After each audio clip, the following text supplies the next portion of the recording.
இதில் 2 விதமான சுரக்காய் இருக்குது. குண்டு சுரக்காயும் இருக்குது, நீல சுரக்காயும் இருக்குது. இது வரைக்கும் ஒரு 4-5 தடவை அறுவடை பண்ணியாச்சு.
இயற்கையான முறையில் இதில் வந்து இந்த ட்ராப் வச்சுருக்கோம். இதில் பூச்சி வந்து எல்லாமே இதில் வந்து பூச்சி உள்ளே விழுந்துருது. இதுக்குள்ளே வந்து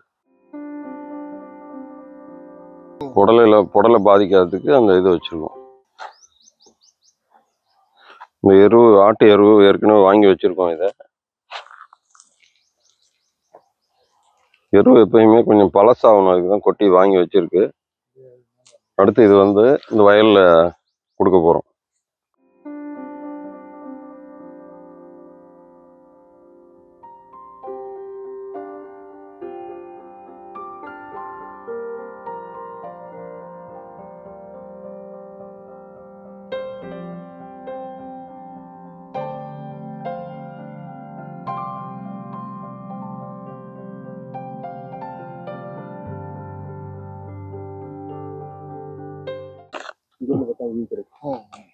இன்னைக்கு வந்து பச்சை மிளகா அறுவடை நடந்துட்டு இருக்கு.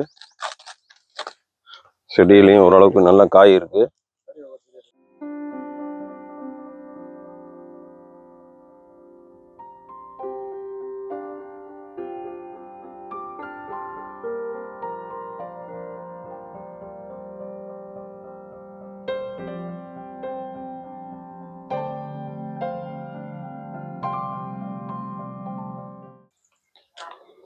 பொறுக்கிறது வந்து டெய்லி அப்படியே அந்த காய் முத்துனதாக மட்டும் பறிக்கிட்டு இருக்கோம். இந்த அவரைக்காய் வந்து நாளைக்கு பொறுக்கிற மாதிரி இருக்கு. ஒரு 3 days 4 daysக்கு ஒரு தடவை பொறுக்கிட்டு தான் இருக்கோம். வந்து இஞ்சி பூண்டு கரைசலும் 7 இலை கரைசலும் கொடுத்துட்டு தான் இருக்கோம். பூ வந்து கொட்டாததுக்கு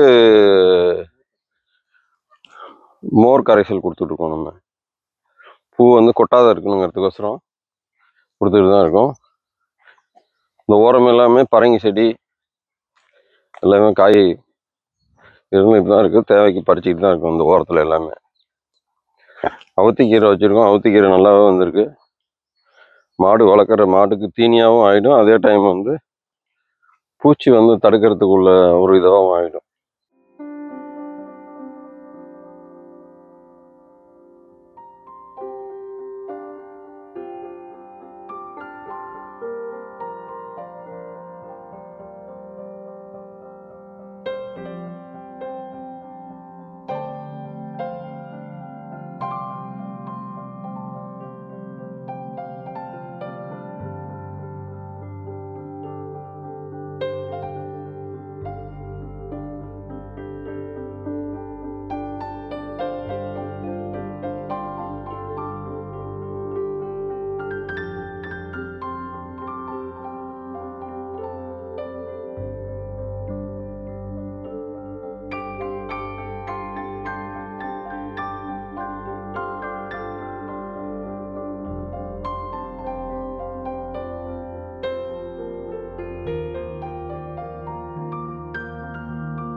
இந்த தட்டைப்பயிர் வந்து 4-5 முறை பொறுக்கியாச்சு.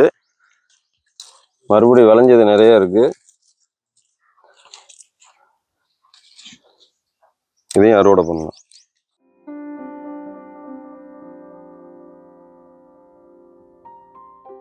இது தட்டைப்பயிறு. நம்ம பொதுவாக கூட்டு பண்ணுறோம்.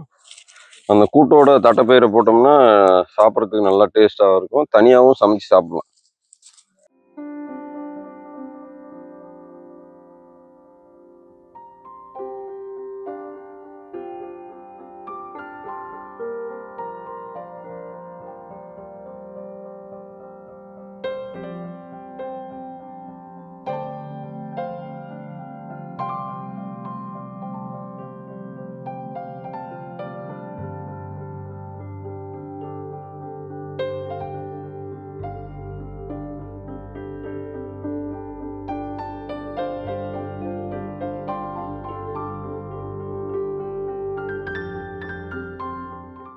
இப்போ இந்த ஆட்டுக்கடை வந்து அடிச்சுக்கிட்டே தான் இருக்கும் மாற்றி மாற்றி.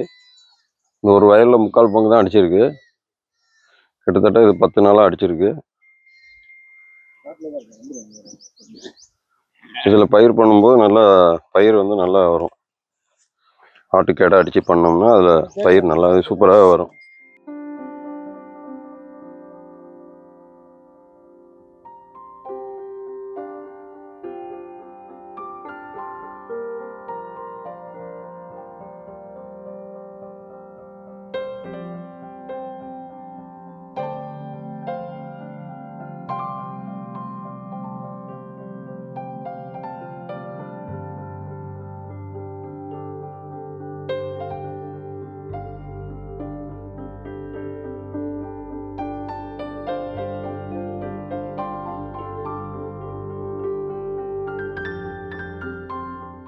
ஆடு மெயினாக வந்து என்னன்னா இலை தலை மட்டும்தான் சாப்பிடும்.